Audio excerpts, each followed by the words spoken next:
खोट्या बातम्या पेरणं, अफवा पसरवणं हा महाराष्ट्राचा अपमान. काही लोकांना त्याचे दुःख झालं आणि ते म्हणाले मुख्यमंत्र्यांनी सुसंस्कृत बोलायला पाहिजे होतं.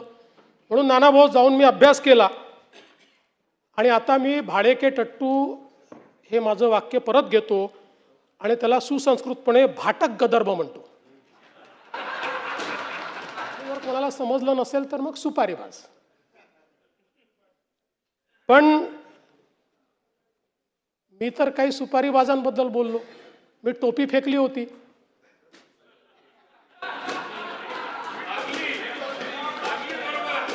अनेकांना का लागली मला समजलं. ते हिंदीमध्ये बोललो.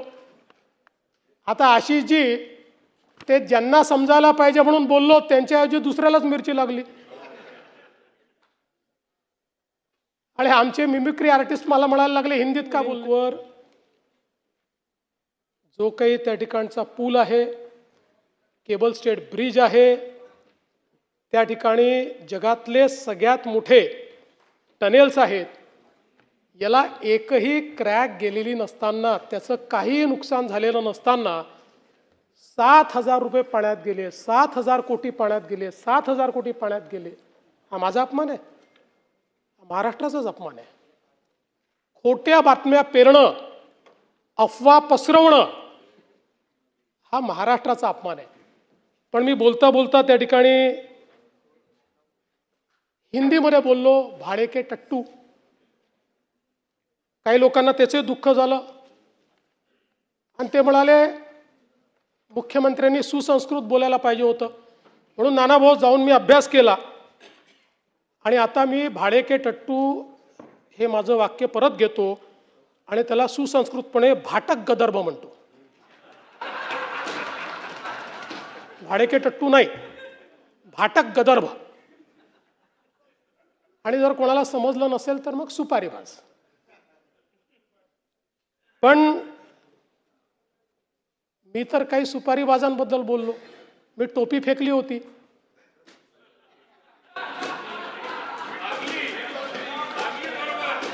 अनेकांना का लागली मला समजलंच नाही. अनेक लोकांना ती लागली. बरं ते जाऊ द्या. आता मी एक वाक्य हिंदीमध्ये बोललो. आता आशिषजी ते ज्यांना समजायला पाहिजे म्हणून बोललो त्यांच्याऐवजी दुसऱ्यालाच मिरची लागली. आणि आमचे मिमिक्री आर्टिस्ट मला म्हणायला लागले हिंदीत का बोलले. पूर्ण भाषण मी मराठीतच केलं. पण मला काही अडचण नाही. ते आमचे मित्र आहेत आणि ते मित्र असल्यामुळे राजकारणात तर त्यांच्यापासून आम्हाला काही धोका नाही. पण आनंद आहे ते राजकारणात आहे. ते जर मिमिक्रीच्या क्षेत्रात गेले असते तर एकाही स्टँडअप कॉमेडियनला या ठिकाणी मार्केट राहिलं नसतं. काही हरकत नाही. आपण जरा विषयाकडे येऊ. आजही मिरची लागू शकते.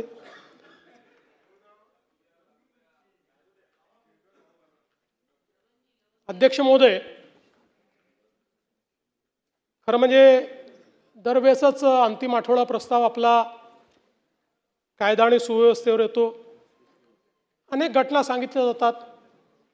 काही खऱ्याही असतात, काही थोड्या अतिरंजित देखील असतात.